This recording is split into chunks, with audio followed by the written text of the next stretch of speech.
E precisamos de começar aqui por esse fundamento do chamado, do propósito. Eu gosto muito quando eu chego nessas partes da Bíblia, quando ela fala assim: veio a mim a palavra do Senhor. Cara, esse negócio, isso cala profundamente no meu espírito, não é? Pessoas que tinham essa consciência, como Elias falava: vive o Senhor, em cuja presença eu habito, veio a mim a palavra do Senhor. Isso é muito tremendo. Quando a gente pensa ali no chamado de Moisés, no comissionamento, aquela visão da sarça, aquela sarça que ardia em chamas, mas não se consumia. Eu costumo definir o chamado dessa forma: é como um fogo que Deus acende dentro de nós, é um fogo. E às vezes você faz até loucura, você toma decisões que ninguém vai entender, porque esse fogo está ardendo dentro de você. É impressionante, é incompreensível para quem não experimentou. Chamado a isso é aquela pérola de grande valor, não é? Como Jesus disse, o reino dos céus é semelhante a alguém que negocia boas pérolas, e tendo achado uma pérola de grande valor, vende tudo que possui e compra. Você larga tudo e realmente adquire isso. Então, chamado é quando o próprio Deus compartilha conosco uma necessidade. Eu sei que no início isso é natural, não é? A gente fazer de uma necessidade um chamado, não é verdade? Puxa vida, tem uma necessidade aqui, e esse espírito de servir é fundamental. Como diz Loren Cunningham, que é o fundador da Jocum, você não encontra o seu dom procurando, você encontra o seu dom servindo, não é? Mas chega numa hora que a gente amadurece e a gente aprende realmente que não dá para fazer de toda necessidade um chamado. E você tem aquela experiência que é quando o próprio Deus compartilha com você uma necessidade. Aí a coisa realmente fica diferente. Mas é interessante como essas coisas andam juntas, porque o chamado é importante. Como líderes nós estabelecemos um propósito, mas o chamado muitas vezes nos leva além do propósito. O propósito transforma uma pessoa num líder, porque o que mais define um líder é um propósito, não é? Por que nós estamos reunidos aqui hoje? Porque nós temos um propósito comum, sim ou não? Nós temos uma visão comum. Inclusive é interessante, porque o Espírito Santo faz isso mesmo, porque ele é o Espírito da unidade. Às vezes ele converge os chamados, os propósitos de muita gente, e esse negócio se torna algo sinérgico e altamente poderoso. Então, o propósito transforma uma pessoa num líder, porque se você tenta ser um líder sem um propósito, tudo que você vai conseguir é só ser um cara bacana, um cara legal, divertido. Mas o que te faz, de fato, um líder é quando você tem um propósito. Você fala: olha, é lá que eu quero chegar. Você tem um senso de destino. Agora, o chamado, muitas vezes te coloca numa outra dimensão. A experiência do chamado te conecta com os céus, com uma realidade sobrenatural, uma dimensão de eternidade. Às vezes eu gosto de estudar na Bíblia o chamado de algumas pessoas, né, como o chamado de Moisés, de Isaías, de Jeremias, não é? Porque no chamado você encontra o seu elemento, a sua área de convergência, o que tem a ver não apenas com o seu dom, mas com o lugar e as pessoas com as quais Deus vai te unir.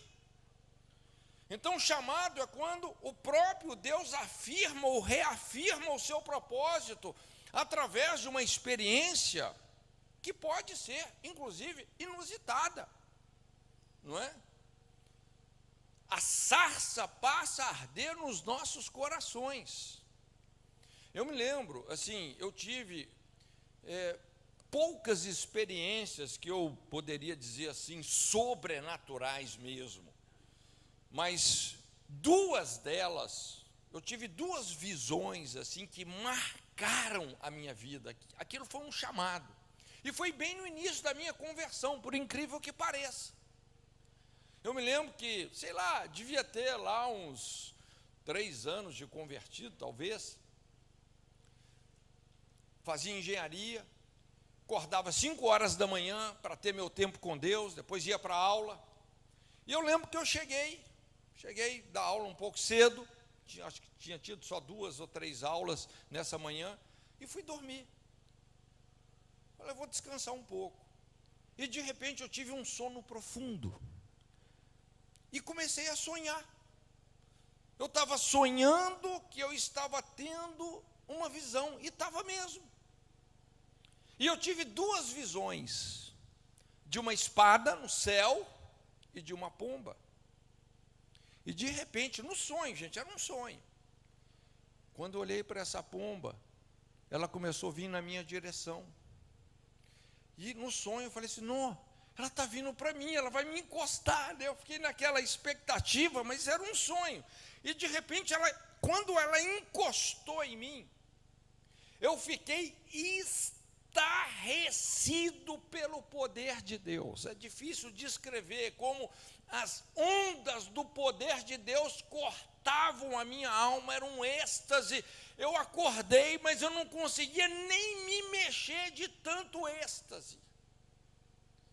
Eu não sei quanto tempo eu fiquei ali nessa experiência, eu só sei que depois disso eu pregava o evangelho até para poste. Rapaz, esse negócio foi um divisor de águas. Ali eu entendi que eu não ia ser um engenheiro, que eu ia ser um pregador do evangelho. O chamado sela o seu destino nessa terra, dissolve as suas dúvidas existenciais. Já teve dúvida existencial? Né? O que você vai ser? O que eu vou fazer?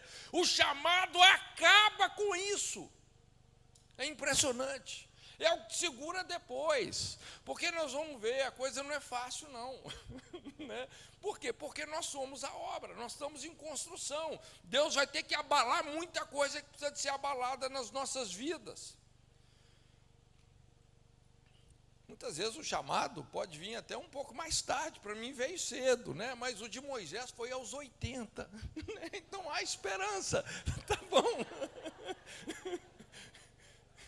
Acho que tem alguém aqui com mais de 80 anos? Se tiver, a gente dá um livro de graça, inclusive. Mas é isso, chamado é quando você sabe a direção, resta apenas persistir nela, como Jesus terminou a sua vida. Pai, glorifiquei-te na terra, tendo consumado a obra que me deste a fazer. Imagina no último dia de vida, você poder olhar nos olhos de Deus e falar, Senhor, tudo que o Senhor esperava que eu fizesse, eu fiz. Tudo que o Senhor esperava que eu fosse, eu fui. Consumei a obra que me destes a fazer. Como Paulo também disse, combati o bom combate, completei a carreira, guardei a fé. Desde agora me está reservada a coroa da vida. Não é a esposa, não, é a coroa mesmo, tá? Então, o propósito faz o líder, mas chamado te coloca numa outra dimensão. O propósito é esse importante elo de identificação entre o líder e os seus seguidores. O que faz um líder ter seguidor? Propósito. Não é? Então o propósito está ligado também ao nosso dom. O dom é confirmado no chamado. O dom tem muito a ver com a nossa área de convergência, aquilo que com pouco esforço você produz muito. Se tem algo assim fundamental, é essa inteligência vocacional, não é? Moralmente falando, a gente tem que se tornar forte naquilo que nós somos fracos, mas ministerialmente nós temos que nos tornar mais fortes naquilo que nós já somos fortes. Não vai tentar granjear um dom que Deus não te deu, não é? Então, encontre a sua área de convergência. Um dos maiores segredos da vida é você convergir a sua identidade vocacional com a brecha da geração. Qual que é a brecha da geração que Deus quer que você feche? Quando por exemplo, os livros que eu escrevo, cada livro entra numa brecha. E eu sei que essas brechas, Deus está compartilhando com muita gente, porque as brechas são muitas e são enormes. Mas quando a gente aprende a fazer essa conexão do nosso dom, da nossa identidade vocacional, da nossa área de convergência com a brecha da geração, nós nos tornamos altamente relevantes. Eu sei que quando a gente fala sobre chamado, propósito, a gente não tem tempo aqui, mas algo fundamental aqui é identidade, não é? Essas coisas têm muito a ver com identidade, mas três coisas que às vezes impedem o florescer do dom, assim, bem rapidamente. Primeiro é a amargura. Olha, se tem uma coisa que a gente tem que aprender a desagarrar bem cedo, é amargura. Perdão é a cola do mundo. A amargura adoece emocionalmente e emburrece vocacionalmente as pessoas. Tem gente que por causa da amargura fica burra vocacionalmente, fica doente emocionalmente. Pessoas amarguradas acabam nunca se encaixando em nada e também com ninguém. Antes de você se encaixar em algo, você tem que se encaixar com alguém. Serviço e relacionamento andam de mãos dadas. Caso contrário, o dom e o potencial da pessoa fica o quê? Reduzido, limitado, empobrece. Gente, a pessoa amargurada, ela vai acabar se tornando o quê? Isolada. Outra coisa que impede o florescer do dom é a inferioridade. Existem dois tipos de inferioridade. A que leva a pessoa a se sentir aquém do que ela é, e a que leva a pessoa a se sentir além do que ela realmente é. E com isso a pessoa negligencia o seu talento, muitas vezes usa o talento, usa o dom para fazer violência, não é? Quantos já viu pessoas assim, muitas vezes num lugar errado, não é? Amargurada, não é? Querendo uma posição porque se comparou e se sentiu inferior, ou porque se comparou e se sentiu superior. Eu quero essa posição. E daqui a pouco a vida dessa pessoa é avaliada assim, pela posição que as pessoas ocupam. Ela sai realmente, ela deixa de funcionar, não é? É muito comum, inclusive, na interpretação dos dons ministeriais, tem gente que hierarquiza. O apóstolo vem lá em cima, depois o profeta, depois não sei o que mais. Entendeu? Ministério, gente, é serviço, não é posição, entendeu? É serviço, é função, não é um título, não é? E outra coisa que destrói o dom é a negligência. E eu vou te falar, assim, infelizmente, esse é um problema sério. Negligência gera atrofia, é irresponsabilidade. Então, muito importante isso, qual é o seu dom? Não é? O que você tem feito com ele, você tem enterrado, você tem granjeado, né? Esse é um fundamento, isso é um fundamento. O segundo fundamento é capacitação. Capacitação. Capacitação é uma coisa assim muito ampla, mas eu quero compartilhar com você, porque isso é a chave da capacitação. Na minha opinião, um dos principais alicerces da capacitação é o que eu chamo a lei do esvaziamento.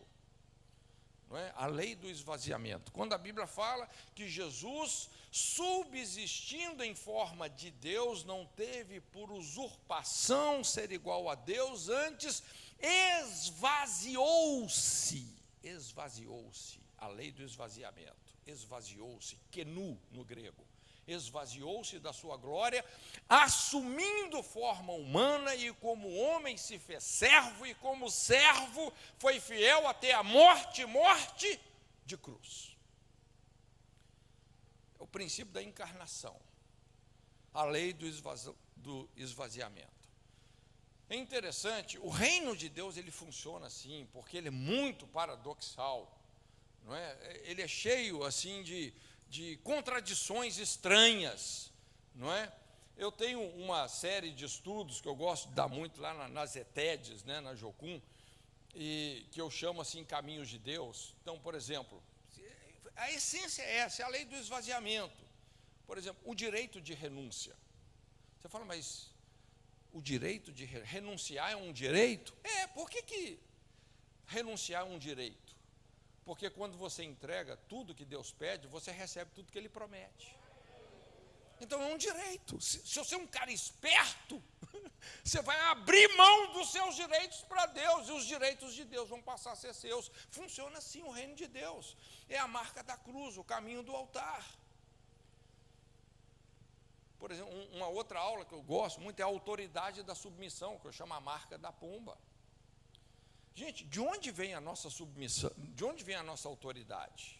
Não vem de uma posição. A autoridade vem do espírito de submissão, de cooperação, né? É o caminho da cooperação. Liderança não é mandar, não é reter a autoridade, não é centralizar o poder, é você fomentar a cooperação investindo na liderança de outros. Outra coisa, a grandeza de um servo, que eu chamo a marca da toalha, o caminho do ministério. Você está no seu elemento, não basta estar no seu dom apenas, servir uma coisa motivacional, ter esse coração, essa motivação, essa generosidade de alma. Também o poder da humilhação, que eu chamo aí a marca da nudez. Jesus, ele foi despido, as suas vestes foram sorteadas. Esse é o caminho da transparência. Ele foi crucificado nu, no meio de dois ladrões.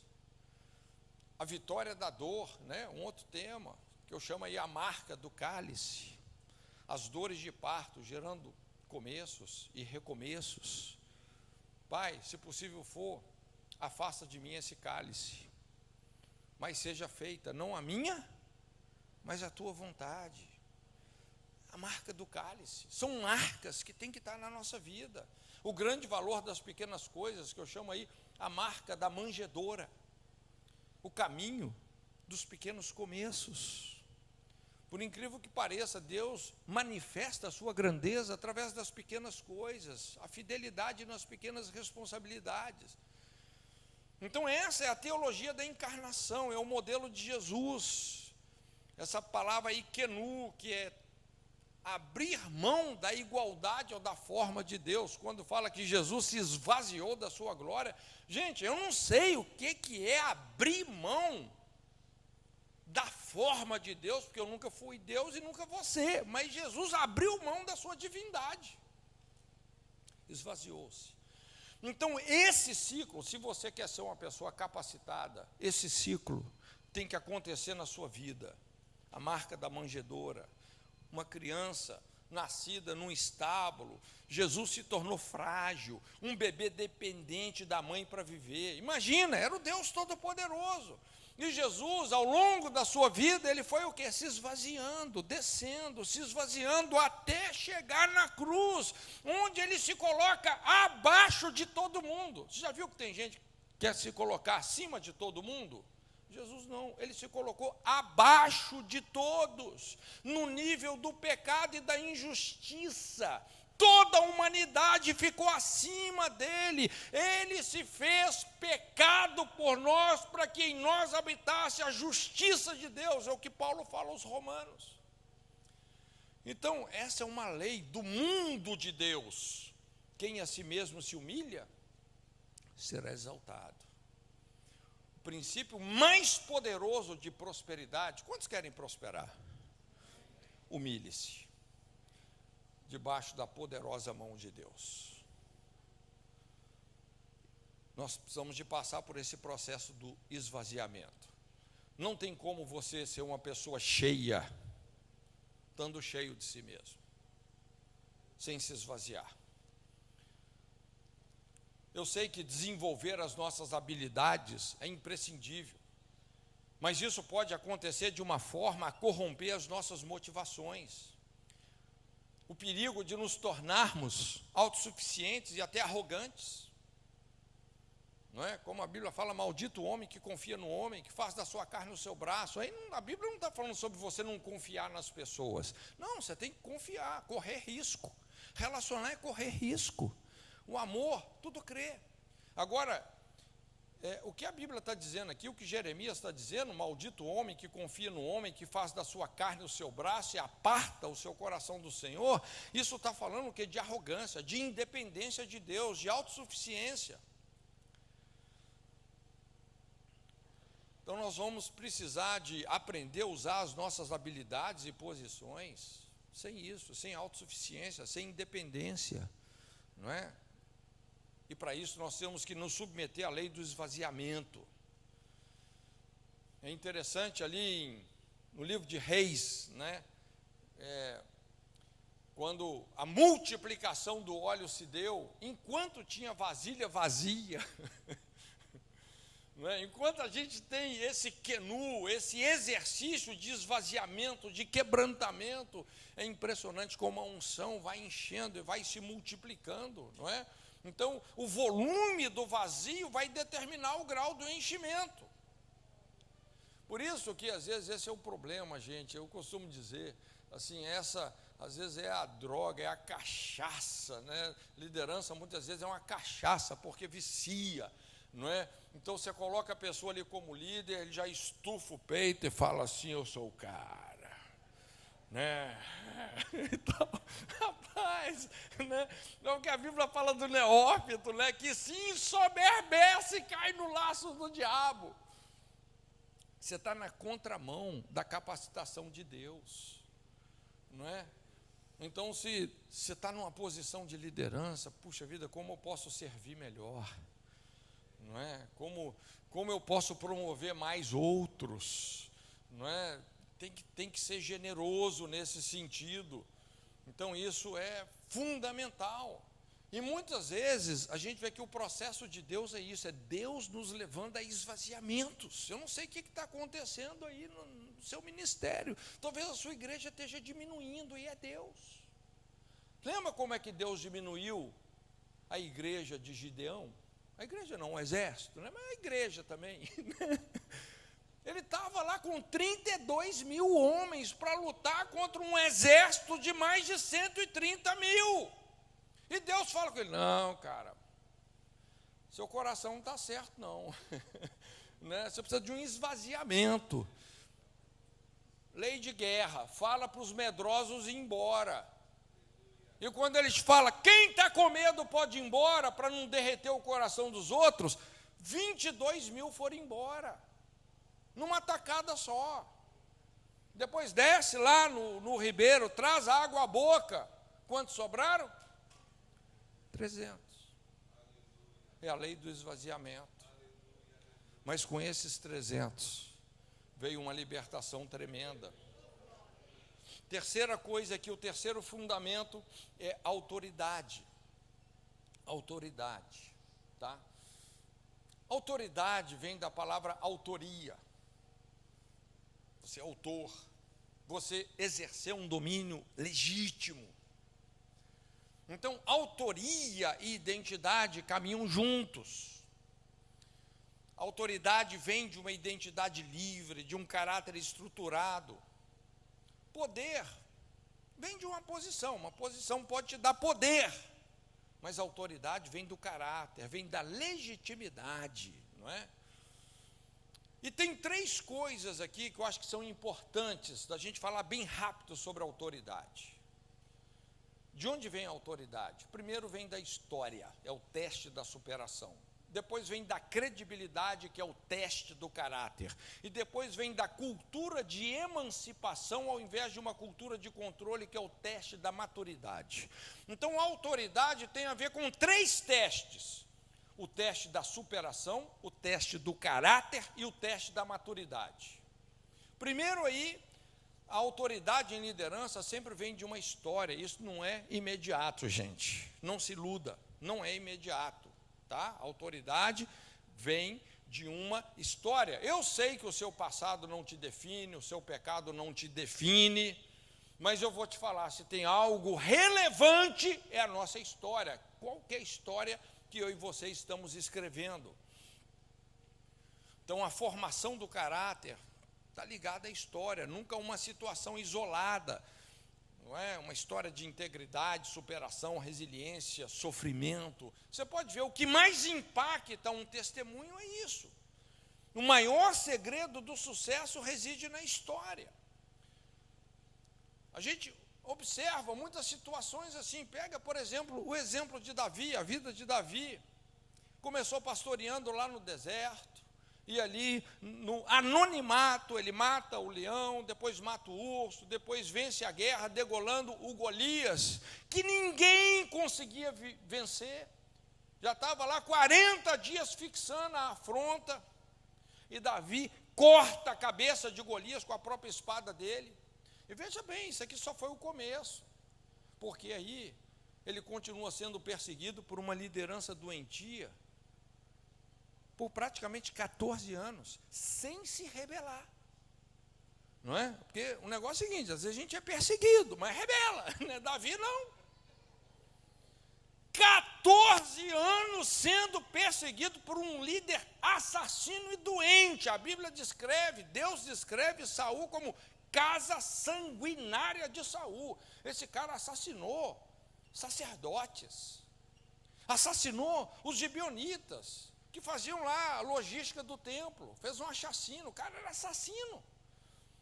E Davi, sem se rebelar, 14 anos, entende?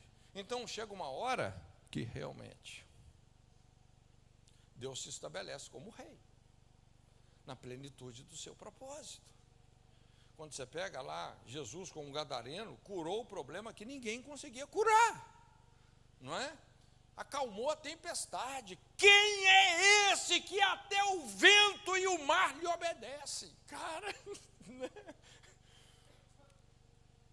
Sua liderança começa na sua história. Deus só pode construir o líder que nós seremos através da história que nós estamos escrevendo. Pega o exemplo de José.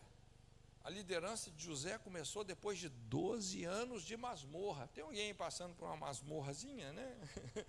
Então, depois de passar pela cova, ser vendido aos ismaelitas, ser caluniado pela esposa de Potifar, olha, não se escandalize com as injustiças que você está sofrendo, não perca a sua confiança no caráter de Deus por causa disso.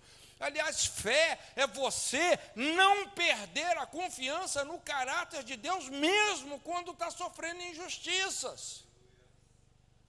É na fornalha, não é?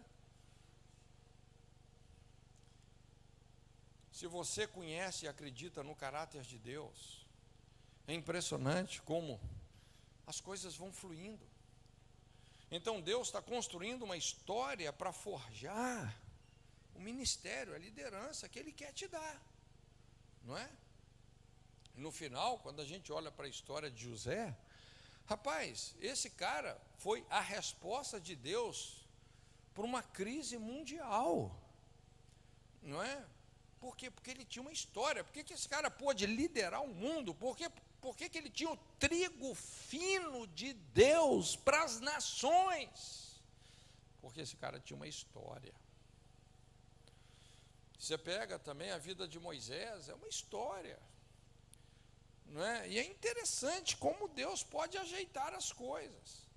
A liderança de Moisés só começou depois de 40 anos no deserto, depois de várias frustrações. Frustração com a família, toda aquela crise existencial dele ser colocado à deriva no Nilo, não é? Com a realeza, porque foi criado lá como um príncipe no Egito, né? Príncipe de um povo que escravizava o povo dele. Depois ele também tem uma frustração terrível com os hebreus, não é? Com ele mesmo, ao cometer um assassinato. Mas Moisés precisou desistir das suas ambições para estar pronto para elas. Quando você pensa que não está pronto, é aí que você está mais pronto do que você pensa, né? Como a gente falou. Também, a autoridade vem da credibilidade. Primeiro da história, aqui da credibilidade. A liderança depende da influência, a influência depende da credibilidade. Se tem algo, gente, que assim é fundamental, não é? É confiança. Essa talvez é uma das palavras mais poderosas quando a gente lida com relacionamento, é confiança.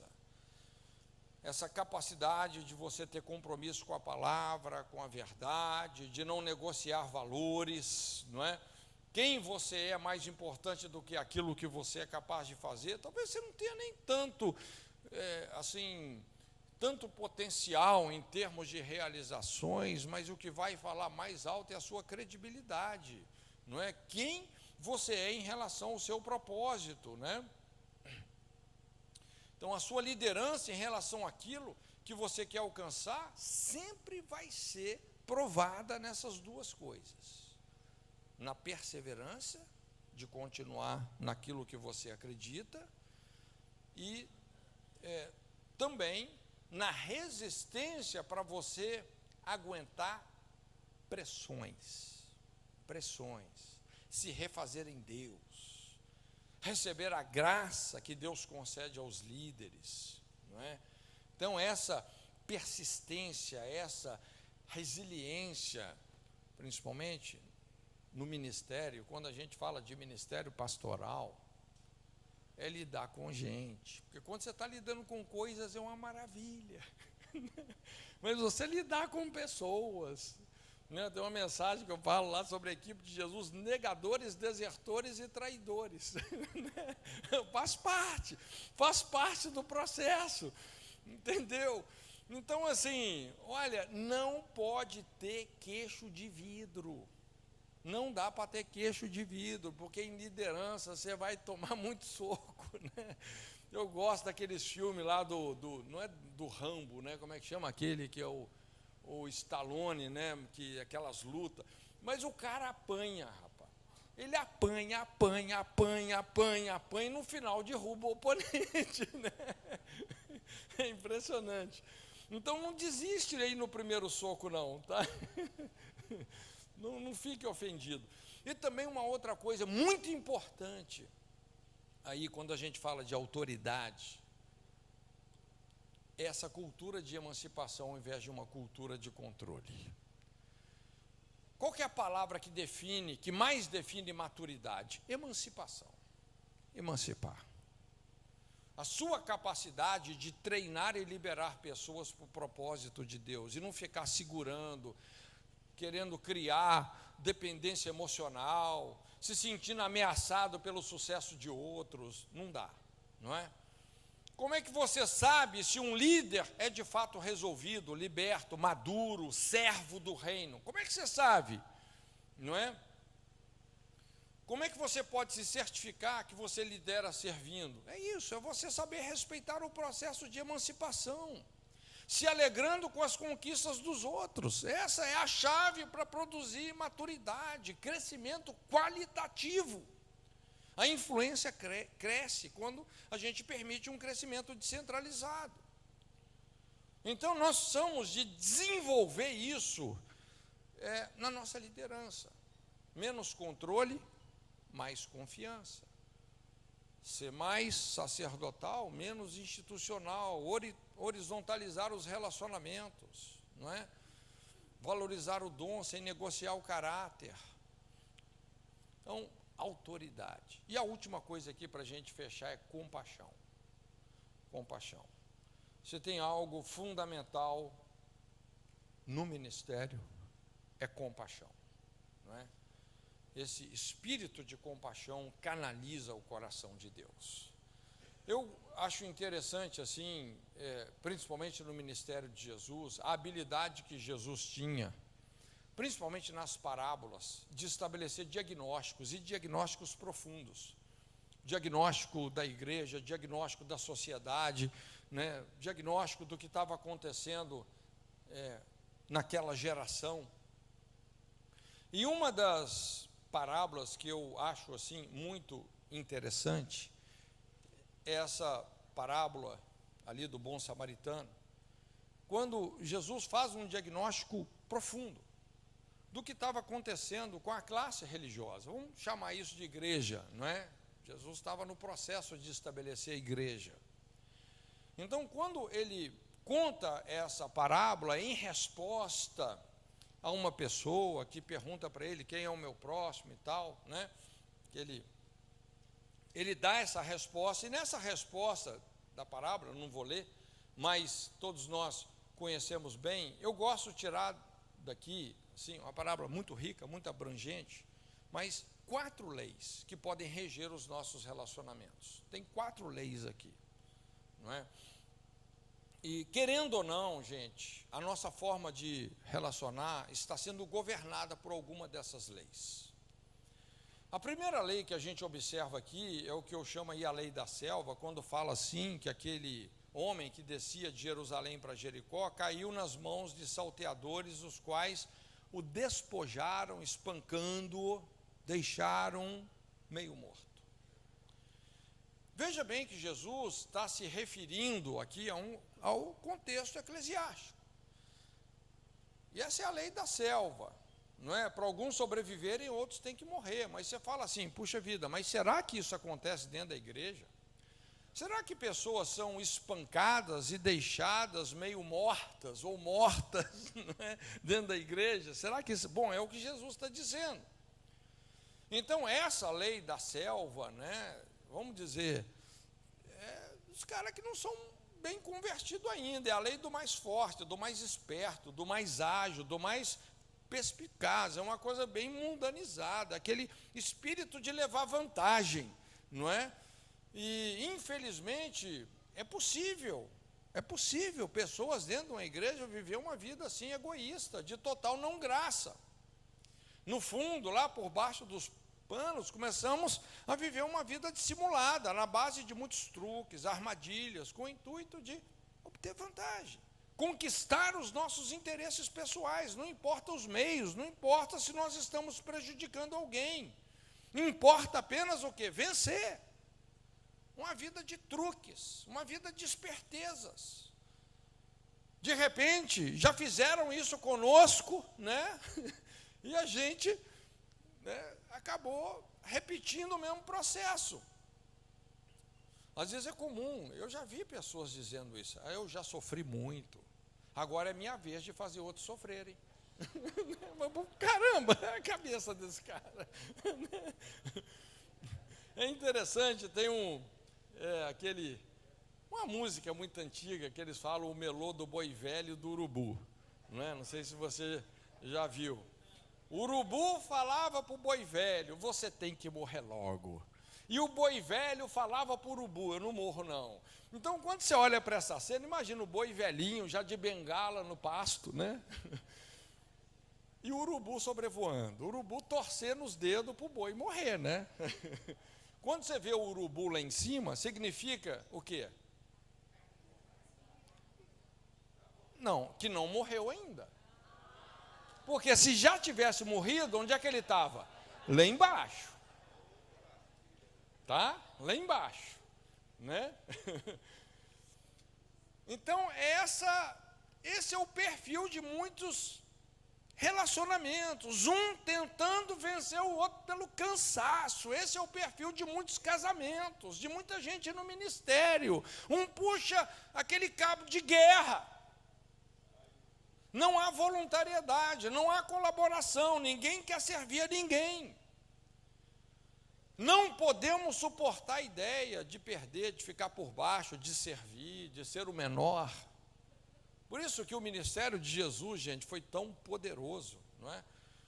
Então veja bem, foi a lei que moveu o coração de Caim. Ele não conseguiu suportar o sucesso do seu irmão, acabou se tornando um homicida, não suportou. Foi a lei também que agiu na vida dos filhos de Jacó em relação a José, quando eles venderam José para os ismaelitas. Inclusive pegaram aquela capa colorida que demonstrava um certo preferencialismo de Jacó em relação a José, tingiram aquela capa no sangue de um cabrito, chegaram para o pai e falaram, pai, será que essa é a capa de José? No coração. eles assassinaram o irmão. Não sei se você entende isso. Veja bem que esses episódios, eles falam que de irmãos assaltando e destruindo irmãos. Irmãos. E a lei da selva. A segunda lei aí é essa lei da descasualidade, porque a Bíblia fala assim, casualmente descia pelo mesmo caminho certo sacerdote, vendo, passou de largo. Olha só, a Bíblia fala casualmente.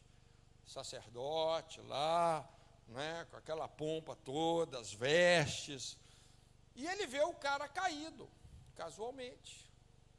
Ele faz o quê? Descaso. Ele ignora.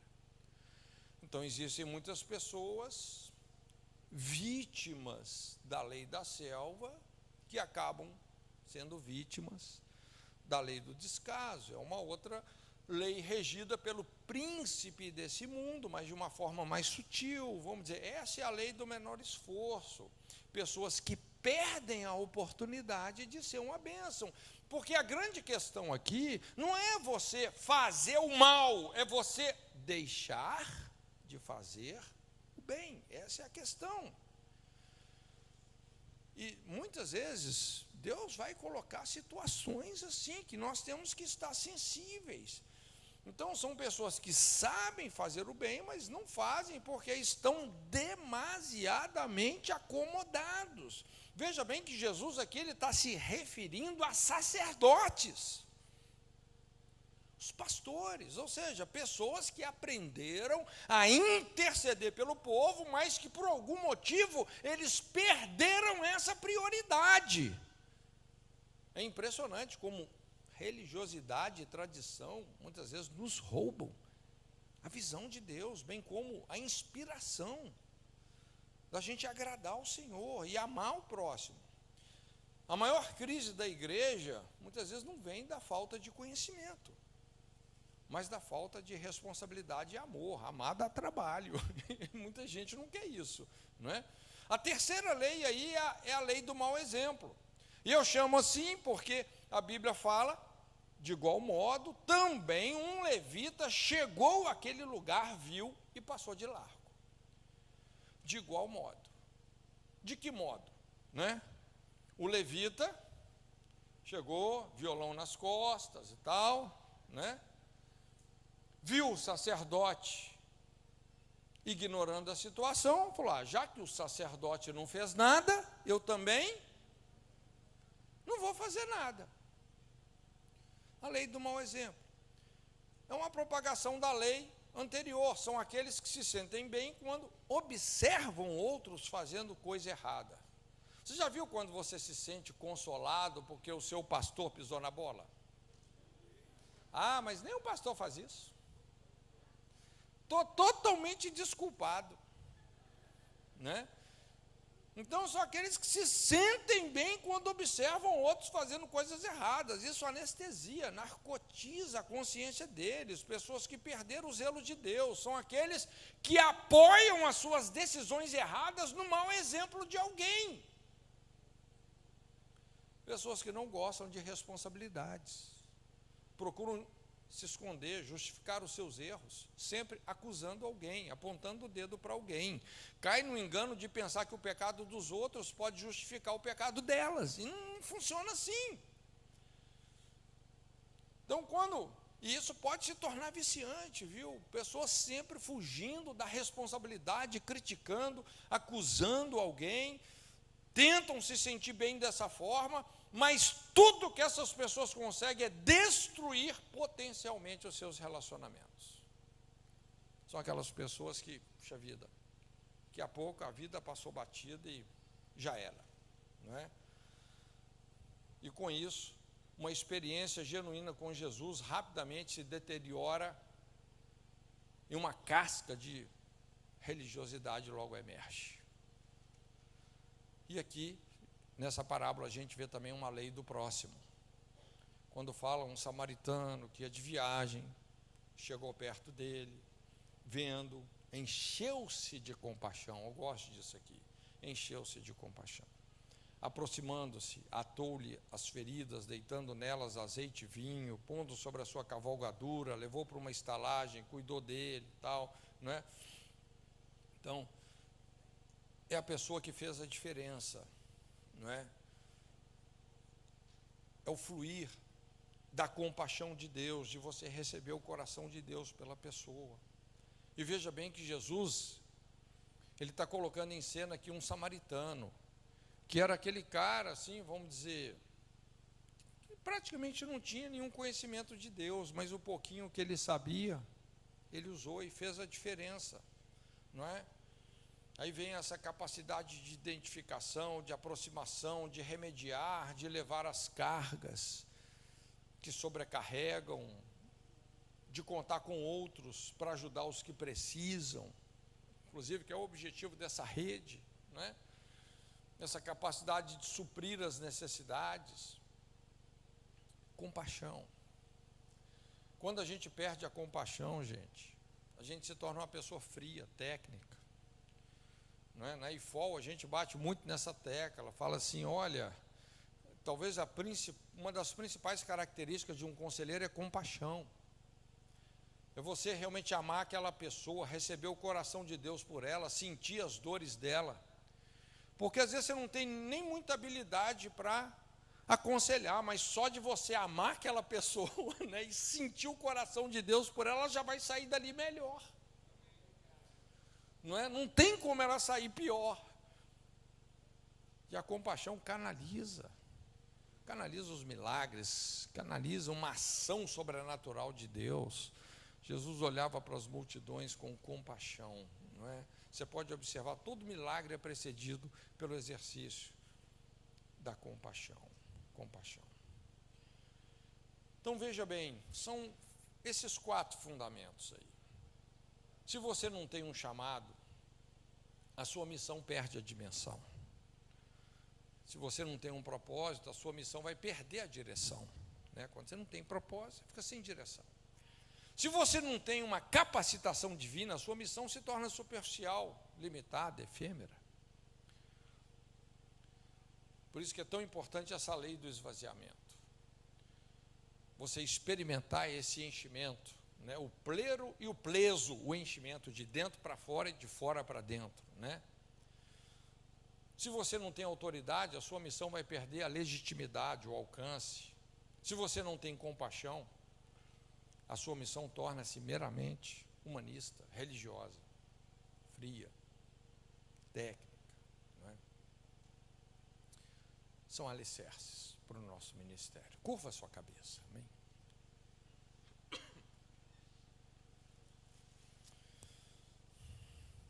Deixa o Espírito Santo falar com você, digere isso aí um pouquinho.